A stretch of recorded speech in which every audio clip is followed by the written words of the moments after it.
अस्सलाम वालेकुम फ्रेंड्स, आप देख रहे हैं अलमक्का टेक एंड बिजनेस। अब दुनिया भर से हमारे तमाम व्यूवर्स को नाइट मार्केट अपडेट में बहुत बहुत खुश आमदीद। तो दोस्तों, यहाँ पर BTC ने फाइनली 77,000 को एक मरतबा फिर से ब्रेक कर दिया है। यानी कि मार्केटें वहीं पे आकर के अब खड़ी हो गई हैं जहाँ पे फ्राइडे क्लोजिंग हमें देखने को मिली थी। इस बीच क्या हुआ क्या नहीं सब आप जानते हैं, लेकिन फ्राइडे क्लोजिंग के बाद एक ऐसी स्टेटमेंट थी जिसने मार्केट के अंदर कम अज़ कम बहुत चाल जो था वो नाजिल कर दिया। और वो ये था कि अगर डील अगर अपने इख्तिताम पर नहीं पहुंचती तो संडे को US की जानिब से एक बड़ा कदम उठाया जाएगा। अब यहाँ पर ये स्टेटमेंट्स जो हैं दोस्तों हमें अब आहिस्ता आहिस्ता यूज़लेस दिखाई दे रही हैं, लेकिन फिर भी हम इन्हें इग्नोर नहीं कर सकते। क्या रहेंगे BTC के हालात वाक़यात और कमोडिटीज़ कहाँ का रुख इख्तियार करेंगी दोस्तों, ये सूरत हाल अब जा कर के बहुत ही टेंस हो रही है।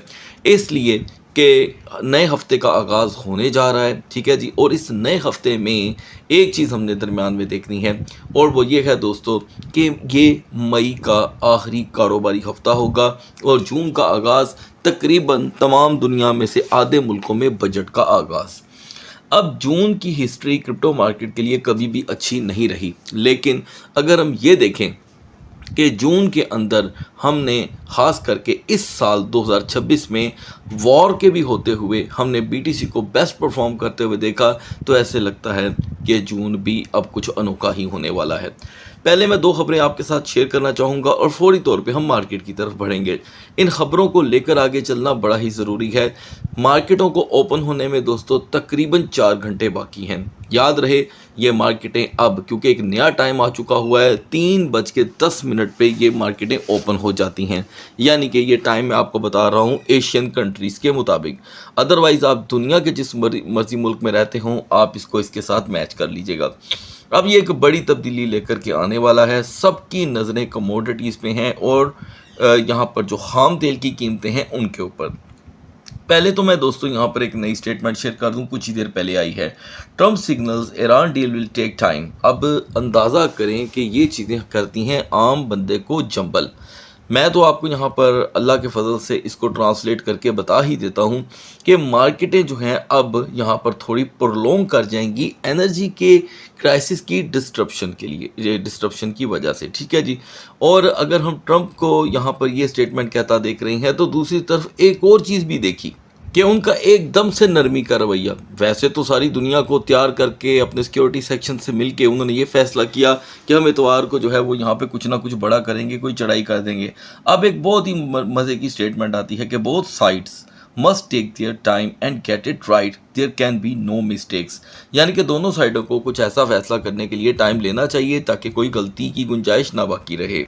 ये जनाब चाचा जी ने अपनी स्टेटमेंट दी और दूसरी तरफ से ये स्टेटमेंट आई है। ये बिल्कुल फ्रेश स्टेटमेंट है ताकि सुबह तक आपको टुकड़ों टुकड़ों में ऐसी खबरें मिलती, इससे बेहतर है कि मैं खुद ही आपको इसकी ट्रांसलेशन आप तक पहुंचा दूं और इसका बाकायदा तौर पे जो इसकी समझ लें मिख निकलती है वो मैं आप तक पहुंचा दूं। दोस्तों, ईरान का ये मानना है कि यहाँ पर ये जो डील है ये कंप्लीट होने के पहले सेशन में, यानी कि अगर 60 दिन की बात तय पा जाती है तो हॉर्मस को ओपन कर दिया जाएगा, ठीक है जी। और इन 60 दिनों के अंदर अंदर ये बात भी तय होगी कि क्या वो आने वाले दिनों में टूल टैक्स लेंगे या नहीं। अभी तक दोस्तों 4 कंट्रीज़ के वहाँ से जहाज़ गुजर रहे हैं, उनसे कोई टूल टैक्स नहीं लिया जा रहा। और आप बहुत अच्छे से जानते हैं जिनमें पाकिस्तान भी है, इंडिया भी है और चाइना भी है और एक अदद और मुल्क है, आई थिंक अगर मैं गलत नहीं हूँ तो शायद वो रशिया है। ये 4 कंट्री विदाउट टूल टैक्स के यहाँ पर अपना कारोबार जारी रखे हुए हैं, इनको कोई दिक्कत यहाँ पे पेश नहीं आ रही। लेकिन मज़े की बात ये है कि इनमें से 2 कंट्रीज़ के अंदर ऑयल प्राइसेस जो हैं वो चौक कर गए हैं, ठीक है। ये एक हंसी मजाक का ही मुकाम है दोस्तों, लेकिन मैं इसकी डेप्थ में नहीं जानना चाहता, फ़ायदा कोई नहीं है। लिहाजा दोस्तों ये अब तक की सबसे बड़ी पेशरफ्त है और ऑयल प्राइसेस जैसे मैंने आपको सुबह भी बताया था आज फिर देखे गए बाकायदा तौर पे दोस्तों उसके प्राइस इस वक्त 91.50 पे पहुंचे हुए हैं। अंदाज़ा करें कि इन पीस डीलों का और आपस में सिर्फ पोस्ट टू पोस्ट या कह लें कि ट्वीट टू ट्वीट सिर्फ ये असर पड़ा है, यानी कि पीस की खबरों से ही इतना फ़र्क पड़ गया है। और अगर मान लें कि वाकई में पीस आ जाए तो ये 60 दिन के अंदर अंदर कोई ना कोई नतीजा निकल सकता है। लिहाजा दोस्तों मामलात बहुत इंटरेस्टिंग हैं और मार्केटों पे इनका असर भी। बढ़ते हैं मार्केट की तरफ। सैटरडे और संडे ने दोस्तों यहाँ पर जो वॉलेटिलिटी शो की थी, बिल आखिर वो अपने अख्ताम तक पहुँची और मार्केटें इस वक्त बीटीसी को पूरी तरह से डाउन साइड की तरफ धकेलने की कोशिश कर रही हैं। कैपिटलाइजेशन में एक नॉर्मल कमी हुई है, कंसीडर की जा सकती है, और डोमिनेंस में अगर हम कोई बड़ा रद्दोबदल देखें तो वो कोई ख़ास है नहीं। लिहाजा हाइपर लिक्विड यहाँ पर +60 रहने पे मजबूर है। मज़े की बात यह है कि आज हाइपर लिक्विड फिर से रिजेक्ट हुआ। ज़रूरी होगा कि इसके मामलात पे तवज्जो दी जाए, तो आज का हमारा खासा तजिया हाइपर लिक्विड पे भी होगा इंशाल्लाह।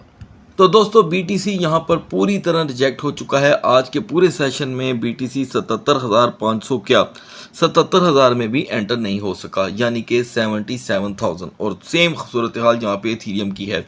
तो क्यों ना हम टाइम वेस्ट किए बिना ही सीधा बीटीसी के कैंडल चार्ट पे चलते हैं और जो चीज़ निकालनी है वो फ़ौरन आपके सामने रखते हैं।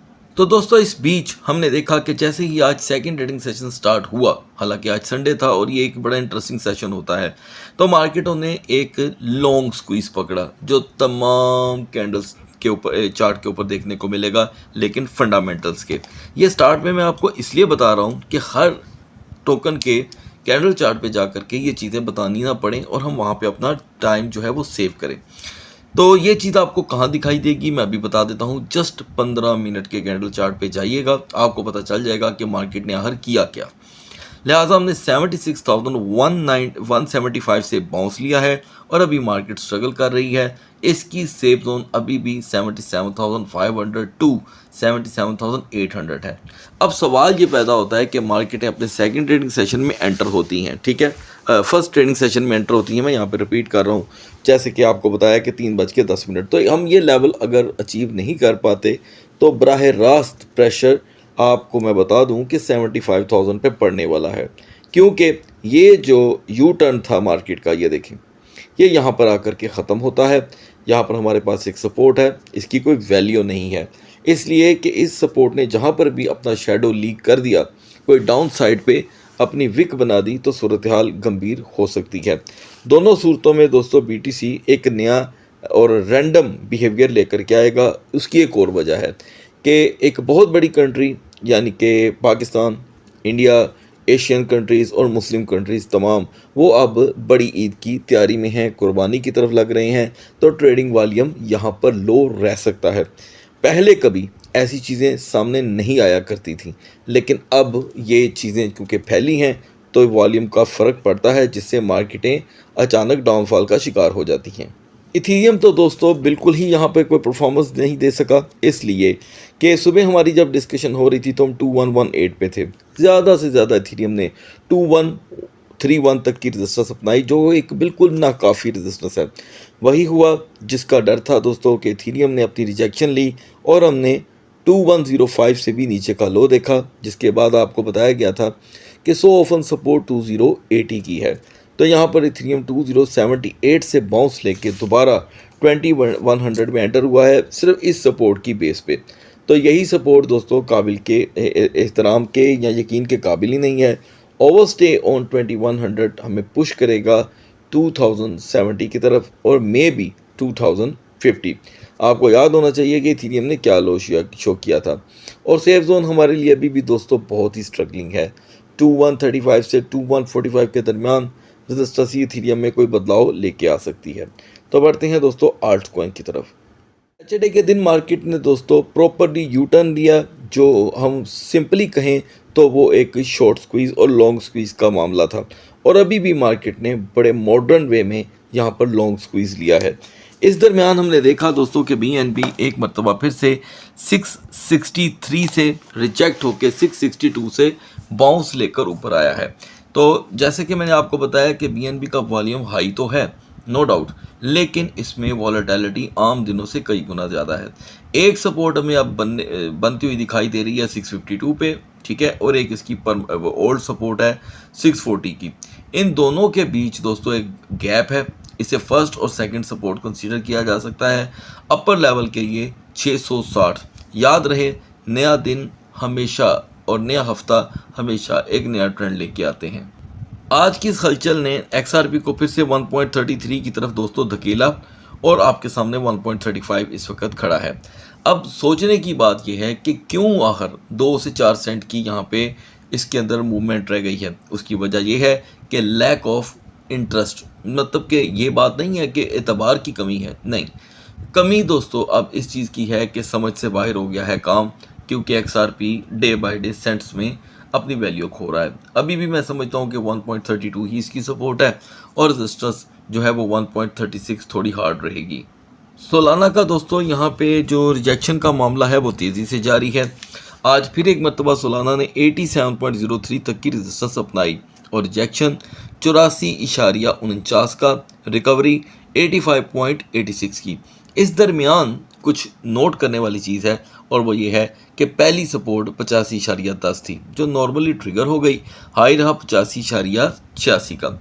अब समझने और सोचने वाली बात यह है कि अब इसमें भी BNB की तरह दो सपोर्टें हैं। टॉप सपोर्ट हमारे पास जो है मौजूद 85.10 की है, आफ्टर दैट 82.50।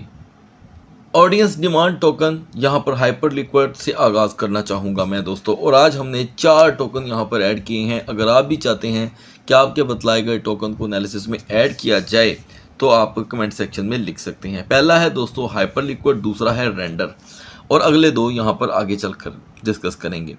दोस्तों इस बड़े मूव में हाइपर लिक्विड ने लिया एक टर्न 56.05 का और बाउंस दोबारा आया 64 का। मैं यहाँ पे आपको क्लियर कट बता दूं कि हाइपर लिक्विड के किसी भी नए ब्रेकआउट के लिए हाइपर लिक्विड को है दुश्वारियों का सामना, क्योंकि हाइपर लिक्विड को यहाँ पर 60 की टॉप रेजिस्टेंस चाहिए मिली नहीं है, मैं ये बता रहा हूँ। 60 की टॉप रेजिस्टेंस ब्रेक होते ही हाइपर लिक्विड अपना मोमेंटम लूज कर रहा है दोस्तों, जिसके नतीजे में 57.20 पे इसे एक विक मिलती है, लेकिन वो भी इतनी कोई मजबूत नहीं और बार बार प्रेशर बन जाता है 56.00 का। तो अपर मोमेंटम के लिए अभी भी हर सूरत हाइपर लिक्विड को 64.55 की रेजिस्टेंस दरकार है, जिसका शेडो जिस कैंडल का डाउन साइड पे बिल्कुल भी ना हो। दूसरा पब्लिक डिमांड टोकन है दोस्तों यहाँ पर एवेक्स, जिसे हमने लास्ट टाइम को 3 दिन पहले डिस्कस किया था। तो इसका जो हमने यू टर्न देखा दोस्तों वो करीब 8.90 से था। ये इसकी बहुत ही पुरानी सपोर्ट है, आप बहुत अच्छे से जानते हैं। और आज एवेक्स का जो रिटर्न हुआ है, वापसी यानी कि रिजेक्शन, वो 9.38 से थी। यहाँ पर एक बहुत ही नॉर्मल सी सपोर्ट देखने को मिल रही है, जिसके ब्रेक होते ही प्रेशर 9.10 की तरफ बढ़ सकता है, लेकिन शॉर्ट और लॉन्ग स्क्वीज के चक्कर में एवेक्स की रेंज यहाँ पे 9.35 तक रह गई है। टाओ कॉइन दोस्तों जो सुबह हमारे तजिए के दरमियान 280 पे रेजिस्ट कर रहा था, आपको अपडेट किया गया था कि 280 में इतनी स्ट्रेंथ है कि इसके ब्रेक होते ही मोमेंटम 275 की तरफ बढ़ रहा है। तो मैं चाहूँगा कि आप इसका ज़रूर जाकर तजिया करें। यहाँ पे टाओ ने नॉर्मली 270 का रिवर्सल लिया, ठीक है, और हाई की अगर हम बात करें तो 278 से ये फिर अब रिजेक्ट हो रहा है। जो 280 का मामला था वो यहाँ पे पड़ गया है दोस्तों कमज़ोर। टाओ को किसी नए ब्रेकआउट के लिए ज़रूरी होगा 281.50 से अपने दिन का आगाज़ करें। अंडर द 280 इसमें आपको सिर्फ रिवर्सल दिखाई दे सकता है। यूनिस्वैप दोस्तों यहाँ पे अपनी एक रिजेक्शन शो कर रहा है जो कि होनी नहीं चाहिए थी। अलबत्ता 3.47 और 3.48 के बाद हमने 3.34 का लो देखा और हमारा आज का जो सपोर्ट एंड रेजिस्टेंस का मामला था वो बिल्कुल परफेक्ट रहा। अब बात कर लेते हैं नए हफ्ते के लिए। तो यहाँ पर यूनिस्वैप को हर सूरत 3.55 तक अपनी रेजिस्टेंस इख्तियार करनी होगी, जिसमें पहला पड़ाव 3.45 का है। इसमें एक सपोर्ट मौजूद है जो ब्रेक होने पे नॉर्मली यूनिस्वैप 3.30 से 3.33 का यहाँ पे टेम्पररी डिप शो कर सकता है। लास्ट में हम बात करेंगे रेंडर के बारे में। मैं जानता हूँ कि हमारी ऑडियंस में ये खलबली क्यों जागी कि रेंडर को डिस्कस किया जाए। तो दोस्तों रेंडर को डिस्कस करना ज़रूरी तो कभी हुआ करता था, लेकिन अब इसका वॉल्यूम पहले जैसा नहीं रहा जब से खास करके इसका नाम चेंज हुआ। इसमें भी आपको एक यू टर्न दिखाई दे रहा है, ठीक है, या यूँ कह लें कि एक पैटर्न। 2.10 से रिजेक्ट होने के बाद डिप 1.80 का बहुत बड़ा डिप कंसीडर किया जाता है। और अब अगर रिकवरी आ भी रही है तो रेंडर के लिए आजमाइश है, क्योंकि रेंडर को अगर यहाँ पर कोई ब्रेकआउट करना है तो 2.05 पे इसको अपनी रेजिस्टेंस अपनानी होगी। सपोज़ ये 2.05 पे अपनी रेजिस्टेंस नहीं अपना पाता तो रिवर्सल बहुत साफ आपके सामने है, जिसमें पहली गिरावट 1.90 की रहेगी। सो गाइस सुबह तक अल्लाह हाफिज़।